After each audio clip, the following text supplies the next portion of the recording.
Congratulations. Please can you just start by giving us your reaction to being appointed as a permanent manager here? Thank you very much. No, I'm very happy with me sitting here now, and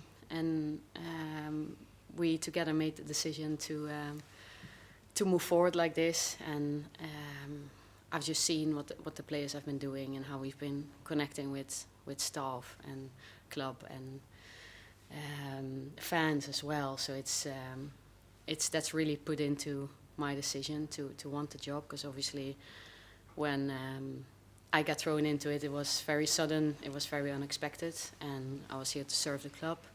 But then under my period as an interim, it started growing. You start to look at longer term things, and you see where we were going as a team, and also the connection with the fans. I think I've mentioned the game against Manchester United, where we don't get the 3 points, we get 1 point, but we perform really well and the fans are backing us and supporting us. I think that's been a critical moment for me as well, to see, okay, this is there's something we can create here, there's something positive that we can create. And so it's been growing during those months, and I'm very, very happy I'm sitting here now. You've done a fantastic job. We've been talking this morning, 11 games unbeaten. How have you found the time that you have spent in interim charge? No, there's been a lot of learnings in that period. Obviously, it's a role that I've never done before, so it's interesting to see how do you take on a role like that when a head coach suddenly leaves and you have to. I think the next day we had the game against Vålerenga, so we had to get going straight away. So what do you do as an interim coach? Where do you put your emphasis?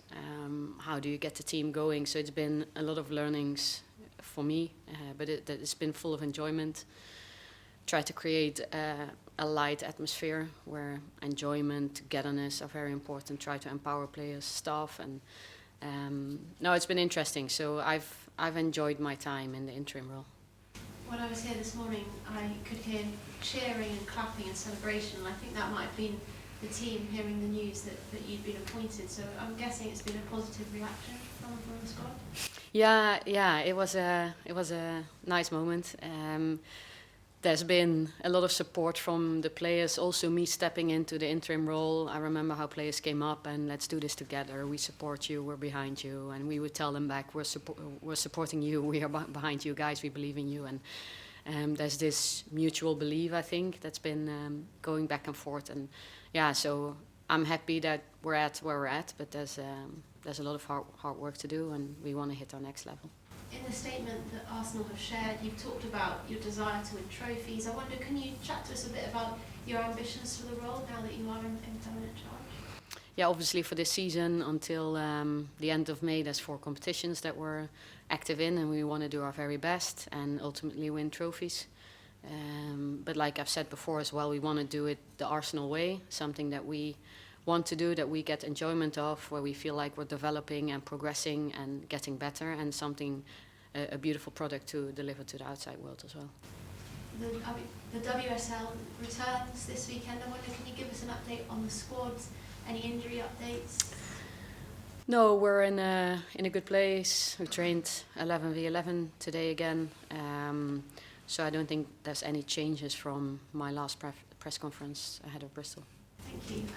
Just a couple more, if that's okay. Firstly, about Crystal Palace next on the agenda for you. I wonder, can you chat to us a bit about them and what kind of a challenge you think that they provide for you on Sunday?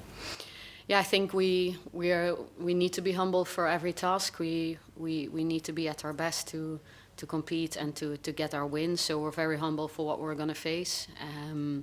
So they will try to play their game and they will try to disrupt our game. And I think with their setup, let's see what they do, if they want to come out aggressive in a couple of moments or if they try and make the spaces really compact for us. So we'll see what they do, but it's going to be a challenging game, but we are full of belief and very excited to start to play again. Just final question from me, which is, there have been reports that Celtic and Rangers have held talks about potentially joining the WSL. I just wanted to get your thoughts on what you make of that as an idea.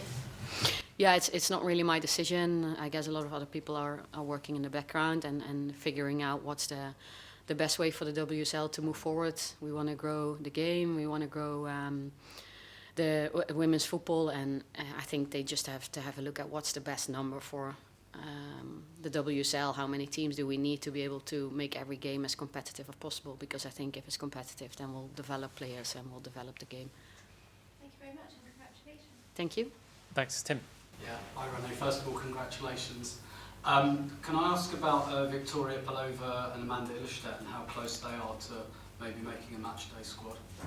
Yeah, so they actually talking about 11v11 today, they were both joining. So that was really positive. So they're really making good steps. But yeah, depending on the length you've been away, it will also take you longer to really get game ready again. So they have a little bit left to go, but they're making real good progress. And last week I asked you about Catherine Kuhl and you described her as in the building. I gather she's not in the building. How close is she to a move away? Yeah, no, you've seen that right. She's not in the building at the moment. She is getting close to a move, yes. Thank you. Thank you. Awesome. Emily. Hi Renee, firstly congratulations. We just spoke to Leah a minute ago and she kind of talked a little bit about how you've helped her with the mentality side of her game and kind of helping separate different parts of her game to get the best out on the pitch. I just kind of wondered if you'd talk a little bit about that and kind of helping players individually with various things in their games. Yeah, so every player has different areas that where they're really good and areas where they need to work on to get the best out of themselves. And that means something different for every player. If you would split it into tactical, technical, physical, and psychosocial or psychological, there would be different areas where players have their strengths and their development areas. So it's been good and full of learning and inspiring for me as well to work with Leah. We've had quite some chats, and for her there's been things that we've been talking about that hopefully we're trying to figure out what will help her play her best game possible. Yeah, and obviously when you're kind of in an interim role, it's quite difficult to know how much change and what you're able to do and kind of putting your stamp on things. But I guess now you've got that permanency in your role, I guess are you excited about the things you can now do with the team and kind of where or how you can look to grow over the next 6 months, year, etc.? Yeah, I am very excited because I think there's already a very strong foundation in the team on many levels. So I'm just very excited to keep on building on that. And that's previous coaches, staff members, players that have built this, and very thankful also for the heritage you get. But during this time, the last couple of months, we've already been building, to be honest, because you need to keep on building even though you don't know where you're going to go. We felt like we want to try and hit our next level. We need to work on the team process, and no, I'm very excited that now it's official and now we can really look forward a little bit more with the team.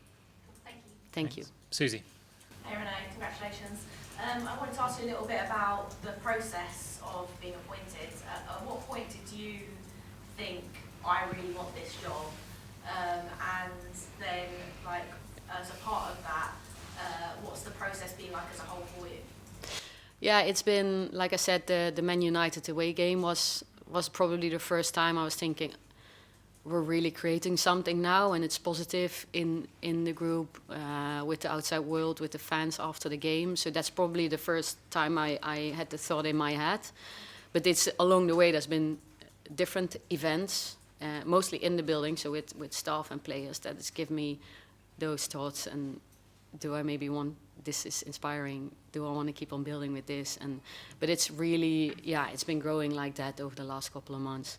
The process has been very thorough. I think the club has been very critical, and I've been really put into challenging situations and interviews, so the process has been really good. How do you ask Leah a little bit about this, about whether she's noticed any change in you from being, not from interim to permanent, but from being an assistant to the head coach? Like, obviously, you've got so many different responsibilities in that role. She said she's seen very little change in you. How do you see your role sort of changing, your relationship changing with the players, and like how are you managing to sort of maintain that veneer at least of not having changed? Yeah, no, that was my message this morning as well, with the announcement that I am not going to change. I'm the same person, so I don't want to change. But what we want to do is to go to the next level together. So we will drive change from, if you want to look at it like that. But no, it's been beneficial to to step into this role from my assistant role, so had a good idea of who the people were in the building, the players and staff. So that's been very helpful. Nice one, thank you. Thank you. Thanks, Kit. Renee, congratulations. You've played and coached in different countries and for many different clubs, but is there anything unique or distinct about being the Arsenal head coach that really makes it stand out? I think the big of a brand that Arsenal is globally, and what we, how much we can impact in the world with our football, but also all the responsibility we take in community. So you're part of something very big, and I'm very aware of that. So that's probably the biggest difference from the roles that I've had before in different countries. But if you go back to the basics and back to my role and what I do day to day with the players and staff, it's very similar. So whatever the context, your work will remain the same. You're working with people and you're trying to create a high performance environment where you try to get the best out of people. So that still stays the same. And has it all your status as a woman, first of all, and as a relatively young head coach, someone who's recently a player, do you think those things have helped you at all forge a connection and relatability with your players since you've been in charge? I think so. I myself feel like I'm very far away from my playing career. It was, I think, 8 years ago. My last game was against England. So no, but I've been actively working with that. So I think I lost that probably somewhere in my coaching career. So maybe in the middle of where I'm at now. So those 8 years I've been coaching, and I think in the middle there, year 3, 4, 5, I was maybe very much into understanding the tactical part, understanding leadership, understanding methodologies to train, and I was maybe floating away a little bit from the player's perspective, and I feel like that's where I'm going back to now again. I think it's very important to understand the player, and I try to relate back to when I was playing, and I try to be in the middle of the players as well to get their perspective. Some might say that being the Arsenal head coach is one of the biggest jobs in women's club football. You ready for that kind of pressure, I guess? Yeah, well, I've felt a lot of support during this interim period. I'm very aware that being an interim coach is very different from having the permanent role. But no, I've seen the support, and I see how we work together, and I see what we're doing with the team day in, day out. So that gives me a lot of belief. And like I said before, the support has been both ways. I don't read media so much, so I don't experience the pressure, so I really try to be in the moment and try to impact the team as much as possible. Thank you. Thanks, Kit. Art, and then we'll come to you, Tom. Hi, Renee. I was just going to ask something similar to Susie's point on the moments you kind of realised you wanted to go for it, and you mentioned moments inside the building. I was just wondering if you would feel comfortable sharing any of those moments here? I don't know if I can even recall the exact moments, but it could be little things that we try something new in our meeting structure, for example, and we want more engagement from the players, and we get the engagement, and that was like afterwards, okay, this is working, they are engaging, and they believe in what we're doing at the moment. Small things like that.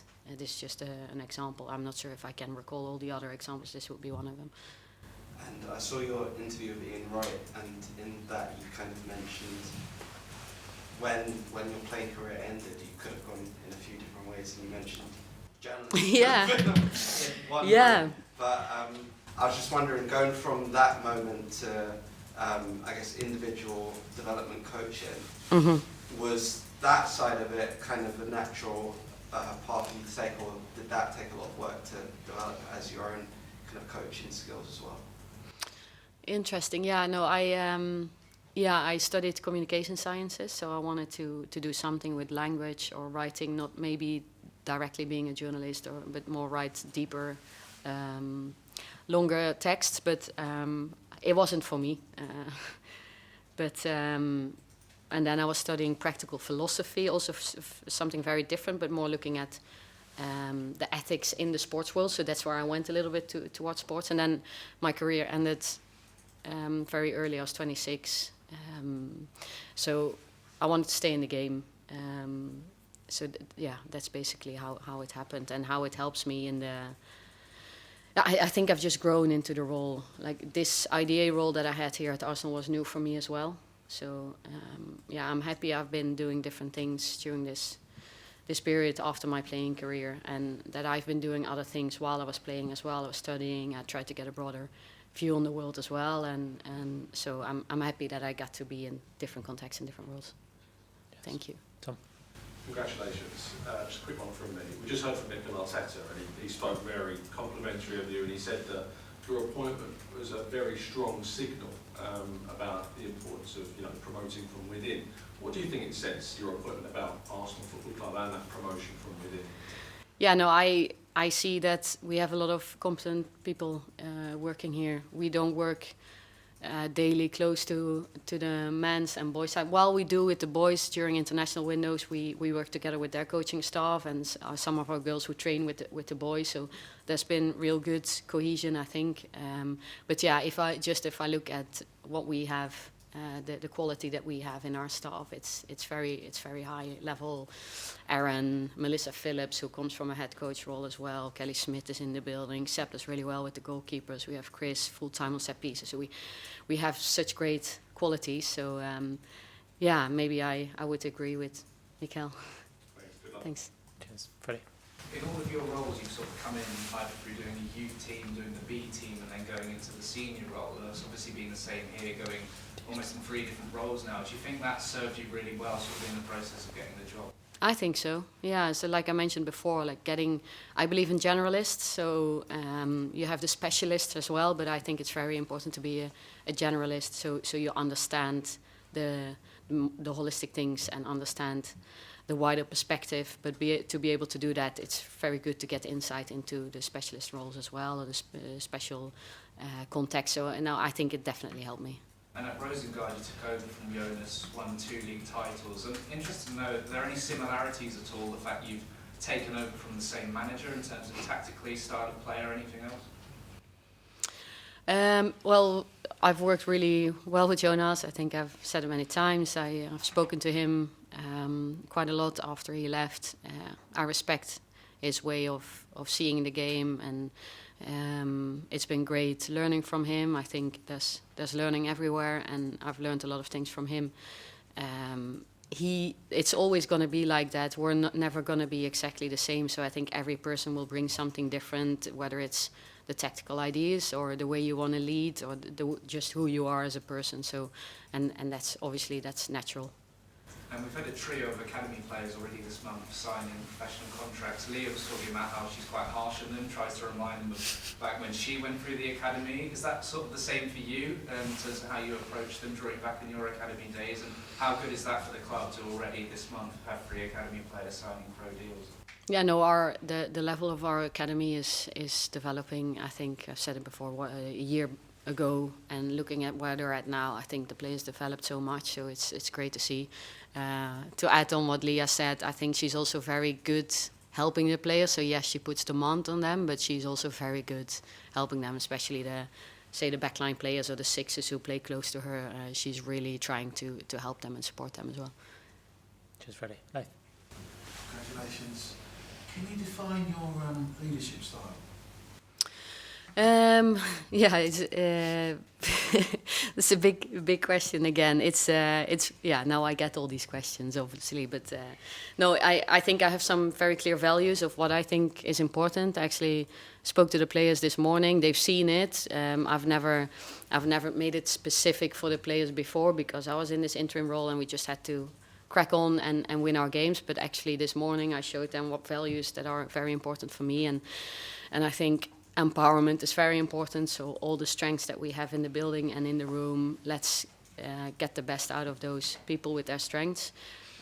Enjoyment is very important for me as well, because I think if you enjoy things in life, you're going to get the better out of yourself and the better out of the others. So that's a big one. We want to be respectful, so towards anyone, people, but also equipment. We're very privileged with a lot of things, so we want to have respect for who your coaches are, who the other people at the club are, and who your teammate is. So, for example, those things are very important. I want to try and create togetherness with a lot of autonomy and freedom, but still giving a clear direction to the group.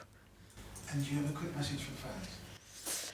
thank you for all your support. It's been, like I said, that United moment was probably a very big moment for me. And I know what it means for the players. So over a bigger stretch of time, how they can help us and support us when things go well and when things are getting a little bit harder. That's when we really need them even more. And also during a 90-minute game, so we always want to go for the goal and we always want to score it. But if then that takes a little bit of time and we need to figure it out, that they keep on believing and keep on supporting, keep on cheering, and also on our defensive actions, because we put high value on defensive solidity, and I love it when the crowd supports us on tackles or good team organization and good defending. So they've been a big part of us, and we're very lucky to have them. Can I just quick one? I'm just intrigued. Why didn't you become journalist?